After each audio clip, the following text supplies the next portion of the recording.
Since making the opening day roster, Julio Rodriguez has shown why he was considered one of the best prospects in baseball, why he's believed to be a future five-tool superstar, and why he's the favorite for the AL Rookie of the Year. He has had flashes of brilliance, he exploded on the national stage during the Home Run Derby, and he just signed the most creative contract extension with the Mariners in the history of Major League Baseball. I love this deal from his perspective, from the MLB's perspective, from the perspective of future young stars that come up and exceed right away, and most importantly, it is a massive wake-up call for the MLBPA. Now, for Julio specifically, this deal is a no-brainer. It's a no-trade clause, so he can't be sent to the shadow realm, so he's protecting himself from ever being in an environment that he doesn't want to go to. So that's the first win for him. The second win for him is this. He's guaranteed 8 years, $120 million.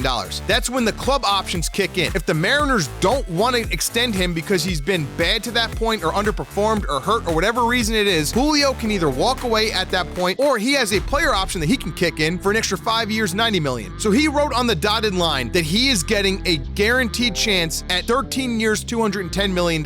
And guess what? If he doesn't pan out and he's hurt, he just got himself a guaranteed $210 million. That is life-altering money, and he did it off of roughly 100 MLB games and 1 home run derby. No-brainer, great signing for him. From the Mariners' standpoint, they are expecting him to be a five-tool superstar, and they are guaranteeing themselves that they got him for at least 8 years at $120 million, which is a steal. If he becomes a multiple-time MVP, their deal could reach $470 million over the course of 20 years. For MVP play is going to come out to less than $25 million a year, which is a steal because I guarantee you the market with free agency in MLB is probably going to have the best players being paid north of $45, $50 million within 8 years, let alone 10, when Julio would be entering his prime and in the big free agent period of his life. From Julio's standpoint, I love this deal. Now, from Seattle's standpoint, I like it. I don't love it as much. The way I see it is, they looked at the Wander contract and they looked at the Tatis contract and they hedged their bets. They set up an infrastructure on the deal that's going to allow them to treat Julio Rodriguez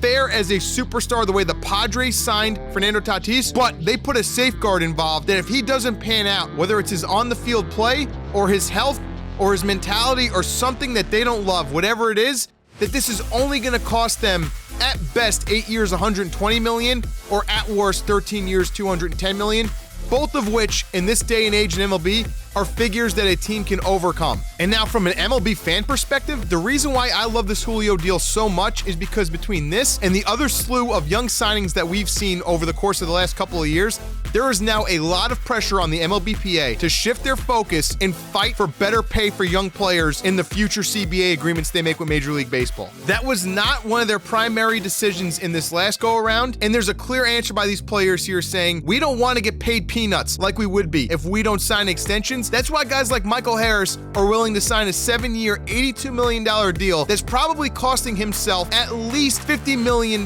given his talent level and the first 3 years of free agency that contract's going to cover after the options the Braves are likely going to pick up. So in the long run, by not fighting for these guys in their first few years in the major leagues, especially when we're talking about the rookie phenoms and the top prospects that get called up and excel right away, the MLBPA is sacrificing money for themselves down the line. Just by making this $5 million, say, on the first renewal when someone's in the top, 10% of performance in the league. Just fighting for something along those lines for these young kids would make them more susceptible to denying the 10-year, $100 million extensions, the 7 years, $80 million extensions, that while it's a lot of money at the time, is a lot less money they would be making in years 7, 8, 9, whatever, down the line in free agency. So if the MLBPA steps up and protects these guys more when they first come into the league, it's going to pay dividends for them down the line, and it's going to make the veterans get more money in their free agent deals, which is the whole point of the MLBPA, to get as much money for the players as possible. So that is why I love the Julio Rodriguez contract. It's extremely creative with all the incentives and player options that they have listed out there,